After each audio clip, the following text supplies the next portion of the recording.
15 दिन पर बंद घर मिला महिला क्षताक्त मृतदेह। भद्रक टाउन थाना अपरतेबिंधा न्यू कॉलोनी उद्धार होईछि गलित मृतदेह। मृतक तिहिड़ी थाना गोलापोखरी अंचल मधुमिता नायक। गत 5 मास है मधुमिता घर भड़ा नहीं अपरतेबिंधा न्यू कॉलोनी रे रहुतिले।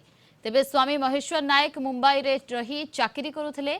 पुओ पुणे रे रही पाठ पढ़ुछि। सबुदिन स्वामी और पुओं सहित फोन रे मधुमिता कथा होइथांती। हेले गत 16 तारीख परठारु मधुमिता फोन लगी नथिला। तेणु व्यस्त होई पड़ोसी को फोन करथिले। परे जानिबाकु पाइथिले मधुमिता फोन खराब होईछि। ता परठारु स्त्री सह कौनसी जोगाजोग करि पारु नथिले। तेबे घर भितरु दुर्गंध बाहरिबारु पाख पड़ोसी महेश्वर को जणाइथिले। 14 दिन पर मुंबई आसी गाँव में पहुंची पुलिस और मजिस्ट्रेट उपस्थित में कबाट भांगी गलित मृतदेह उद्धार करथिले। तेबे किए और कहीं मधुमिता हत्या कला ना से आत्महत्या करिसेंती तार कारण जना पड़िनी। पुलिस साइंटिफिक टीम तदंत जारी रखिछि।